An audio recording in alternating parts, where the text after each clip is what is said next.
आज मैं molecular orbital theory जो आपका फिजिकल केमिस्ट्री के अंदर सेकंड चैप्टर है उसकी नेक्स्ट क्लास ले रहा हूँ। इससे पहले की क्लास में मैंने आपको मॉलिक्यूलर ऑर्बिटल डायग्राम और molecular orbital theory H2+ ion के लिए लिया था, जिसमें मैंने क्वांटम यांत्रिकी का उपयोग करते हुए साई एनर्जी आदि के मान निकाले थे। अब नया टॉपिक हमारे हैं संकरण या हाइब्रिडाइजेशन, जिसको आप स्टार्टिंग से ही काफ़ी पढ़ चुके हैं। 11th 12th में बीएससी फर्स्ट ईयर में इस हाइब्रिडाइजेशन को आप देख चुके हैं। अब यहाँ पर भी हमें क्वांटम यांत्रिकी का उपयोग करना है, लेकिन उससे पहले मैं आपको संकरण के बारे में स्टार्टिंग बता रहा हूँ, क्योंकि ये भी आपसे पूछा जाता है। तो हम लेते हैं एक एग्जाम्पल, जैसे हमने लिया बेरिलियम, बोरोन और कार्बन। अब बेरिलियम का इलेक्ट्रॉनिक विन्यास जो है, यानी इलेक्ट्रॉनिक विन्यास की बात करेंगे हम। इलेक्ट्रॉनिक विन्यास कितना है? 1s2, 2s2 और 2p0। ये हमने कर दिया 2p0। ऐसे ही बोरोन का है 1s2, 2s2 और साथ में हमने कौन सा ले लिया? 2p1। और इसी तरह से कार्बन का है 1s2, 2s2 और साथ में हमने ले लिया 2p2। ये हमने 2p2 ले लिया, ये 2p2 है। हमें ये पता है कोई भी बंध जो निर्मित होता है, सिग्मा बंध, या हम कहेंगे कोवेलेंट बॉन्ड का जो निर्माण होता है, उसके लिए आवश्यक है जो बंध जिन परमाणुओं के मध्य निर्मित हो रहा है वो कम से कम अपने एक एक इलेक्ट्रॉन का साझा करे। तो अगर मान लो हम यहाँ पर देखें, और एक एक इलेक्ट्रॉन कौन से होंगे? या संयोजकता इलेक्ट्रॉन, या हम यूँ कह सकते हैं अयुग्मित इलेक्ट्रॉन। तो हम यहाँ कह सकते हैं संयोजकता इलेक्ट्रॉन, या ज़्यादा सही रहेगा हम कहें कि इसमें अयुग्मित इलेक्ट्रॉन कितने हैं, अनपेयर्ड इलेक्ट्रॉन कितने हैं। तो अब यहाँ पर हमारे को पता है कि ये 0 दिख रहे हैं, यहाँ पर 1 है और यहाँ पर 2 है। तो इस प्रकार से बेरिलियम को कितने बंध बनाने चाहिए? किसी के साथ भी मान लो बनाए, वो किसी भी दूसरे परमाणु के साथ बनाए तो वो बनाए 0 बॉन्ड। और बोरॉन कितने बनाए? वो बनाए 1 बॉन्ड। और कार्बन कितने बनाए? वो बनाए 2 बॉन्ड। लेकिन हम जानते हैं कि जो ये चीज़ तो नहीं होती, क्योंकि बेरिलियम का हमें कंपाउंड पता है BeCl2, बोरोन का पता है BCl3, और इसी प्रकार कार्बन का पता है CH4 CCl4, इस तरह से। तो अब ये किस प्रकार से होगा? तो हमने इसके लिए कल्पना करी कि ये संभव हो कि एक इलेक्ट्रॉन का क्या हो जाए? ट्रांसफर हो जाए। कहाँ से? 2s से 2p की ओर। ऐसे ही इसमें भी एक इलेक्ट्रॉन का ट्रांसफर हो जाए 2s से 2p की ओर। ऐसे ही इसमें भी एक इलेक्ट्रॉन का ट्रांसफर हो जाए 2s से 2p की ओर। यानी अब जो हुई ये एक्साइटेड स्टेट, यानी उत्तेजित अवस्था, जहां पर हम कह रहे हैं हम केवल अब 2s 2p को बना रहे हैं, तो ये हमने कहा एक इलेक्ट्रॉन यहाँ से 2s से कहाँ पर चला गया और ये हमारे पास इधर आ गया, यानी 2s और 2p। ऐसे ही बोरॉन में हम कह रहे हैं एक इलेक्ट्रॉन कहाँ चला गया? ये चला गया 2p की ओर। यानी अब यहाँ पर भी इलेक्ट्रॉन कितने हो गए? 1 2 और यहाँ पर हो गए 3। सॉरी, इसमें बोरॉन में नहीं हुआ यहाँ पर।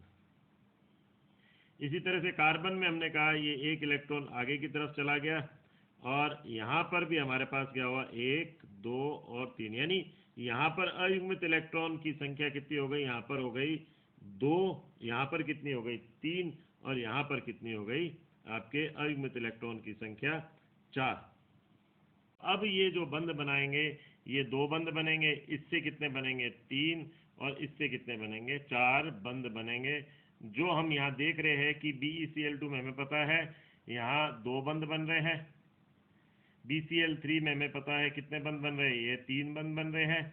और कार्बन CH4 चाहे CCl4 ले, तो हम यहाँ देख रहे हैं 4 बंध बन रहे हैं। लेकिन अब इस स्थिति में एक प्रॉब्लम है कि एक बंध तो निर्मित किससे होगा? यानी यहाँ पर जब हम बंध की बात कर रहे हैं तो एक बंध तो किससे निर्मित होगा? 2s से।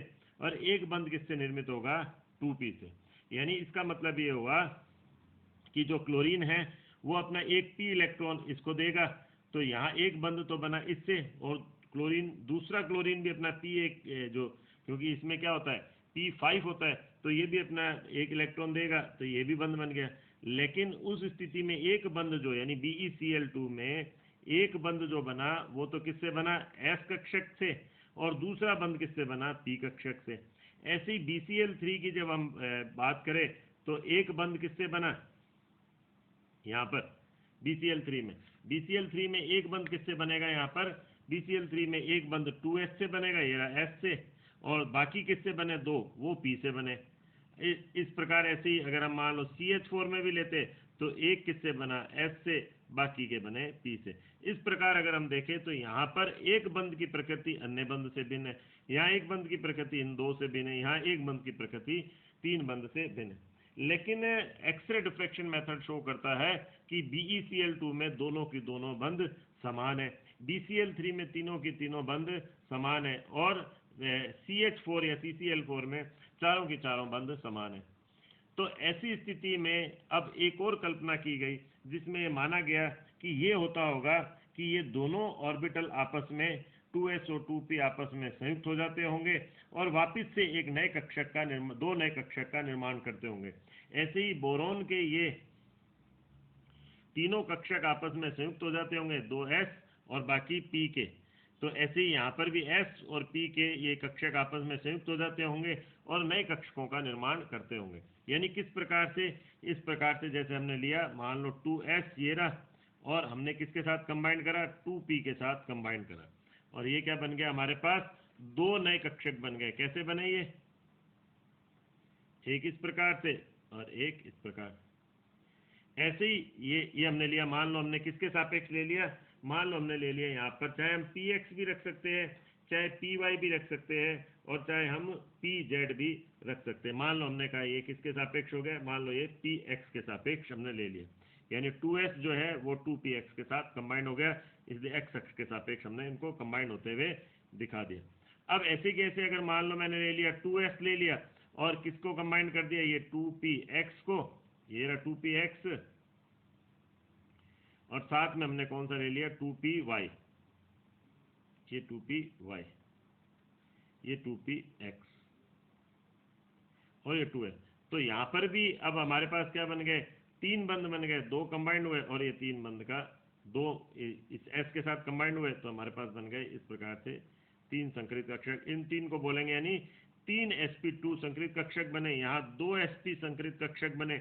ऐसे ही जब इसमें होगा तो वहां पर क्या हो जाएगा, एक दो s जो होएगा वो किसके साथ 2px plus 2py plus 2pz आपस में कंबाइन होकर क्या बना लेंगे, ये इस प्रकार से।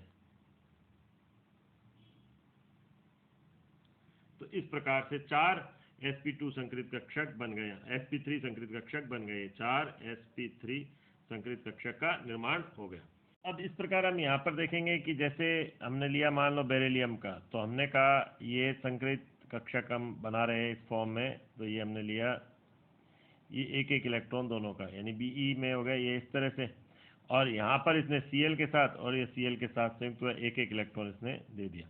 तो ये हमें पता है कौन सा संकरण है, ये Be, और ये हमने कह दिया sp संकरण, ये हमने sp बता भी दिया। ये जो हो गया, ये जो बंध बना है किससे, sp संकरण से बना है, और ये भी sp संकरण। तो दोनों के दोनों बंध क्या होंगे, समान आकृति के, समान ऊर्जा के, समान उनकी बंध दूरी इस प्रकार से इनमें होगी। तो ये अब यहाँ पर जैसे जो हमने कहा था एक्सरे डिफ्रैक्शन से पता लगता है। ऐसे ही BCl3 की हम बात करें तो BCl3 में हमें ये पता है कैसे हो गया, ये हमने लिया यहाँ पर, तो ये हुआ कौन सा संकरण, यहाँ पर ये संकरण हुआ कौन सा, ये sp2 संकरण हुआ, ये रहा sp2, और यहाँ पर जो है Cl इसके साथ कंबाइंड हुआ मान लो, तो ये Cl कंबाइंड हुआ, उसने भी अपना एक एक इलेक्ट्रॉन दिया। अब इस स्थिति में ये sp2 संकरण, तो ये तीनों की तीनों बंध समान है, समान नेचर के ये तीनों की तीनों बंध है।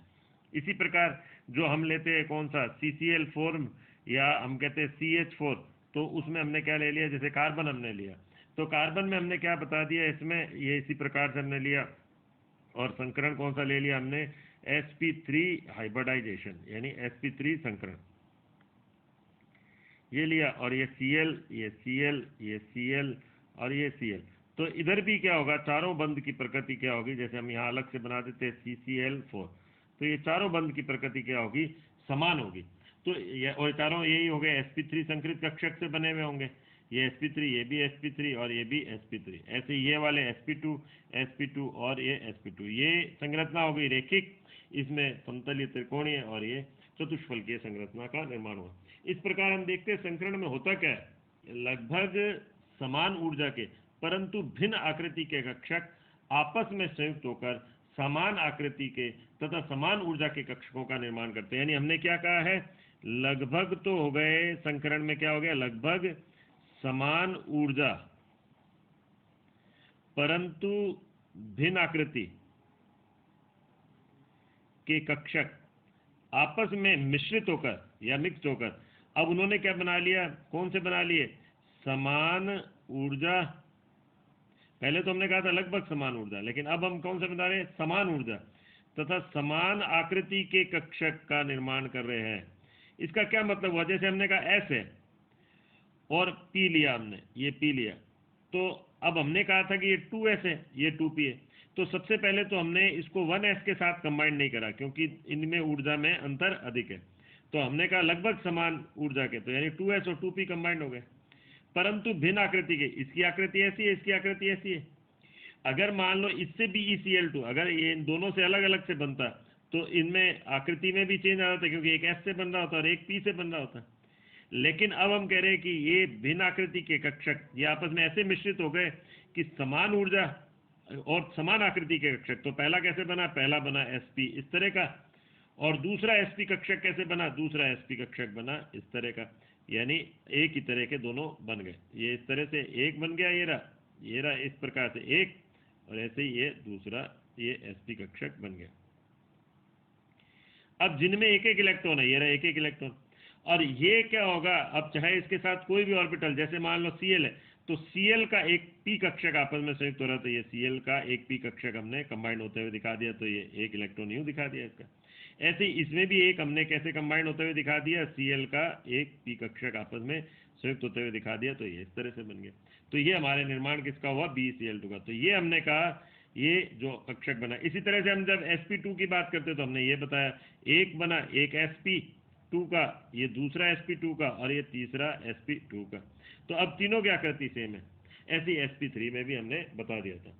तो पहली बात तो इसकी डेफिनेशन में हम ये कह सकते हैं, लगभग समान यानी संकरण वह सैद्धांतिक प्रक्रम है जिसमें लगभग समान ऊर्जा तथा भिन्न आकृति के कक्षक आपस में संयुक्त होकर समान ऊर्जा और समान आकृति के कक्षकों का निर्माण करते हैं।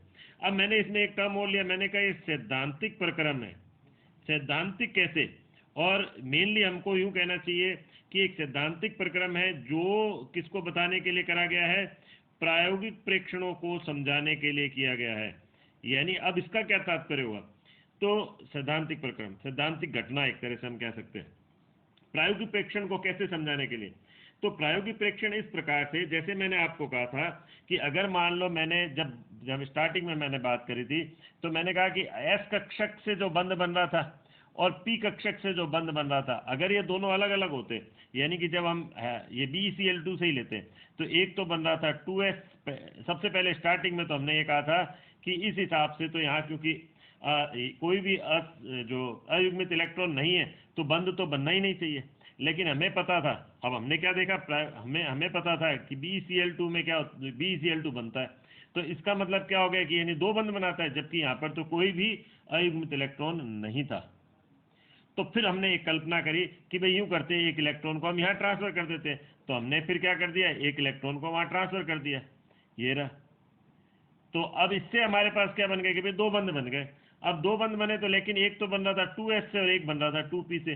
तो ऐसे में जो BeCl2 है, तो वहां बंध की प्रकृति क्या हो गई, दोनों की भिन्न हो गई, क्योंकि एक S से बन रहा है और एक P से बन रहा है। लेकिन एक्सरे डिफ्रैक्शन मेथड ने देखा कि भाई ये भी गलत है, तो फिर हमने फिर एक सैद्धांतिक कल्पना करी। हमने कहा कि भाई ये आपस में क्या होते होंगे, मिक्स हो जाते होंगे। यानी हमने क्या करा, इस सैद्धांतिक घटना को देखा, क्या कि जब हमने एक्सरे से देखा कि दोनों बंध की प्रकृति जो है वो समान है, तो हमने फिर एक कल्पना करी। हमने कहा कि भाई ये दोनों आपस में मिक्स हो जाते होंगे, और ऐसे में अब क्या हो जाते होंगे, दो नए संकरित कक्षक बन जाते होंगे, और जिसको हमने कहा sp कक्षक, और इसको भी हमने कहा sp कक्षक। अब दोनों की जो प्रकृति है वो सेम होगी, और दोनों की प्रकृति के कारण दोनों के द्वारा जो बंध भी बनेगा वो अब ऐसी स्थिति में दोनों के द्वारा बना बंध भी समान होगा। ये भी sp से बनेगा और ये भी sp से, तो और वो एक्सरे डिफ्रैक्शन मेथड से सिद्ध भी हो रहा है। एक चीज और ध्यान रखने की है, यहाँ जितने परमाणु कक्षक आपस में संयुक्त होते हैं उतने ही यहाँ पर संकरित कक्षक का निर्माण होता है। अब इस पर क्वांटम थ्योरी किस प्रकार से लागू होगी ये हम नेक्स्ट क्लास में देखेंगे। आज के लिए इतना ही, थैंक यू।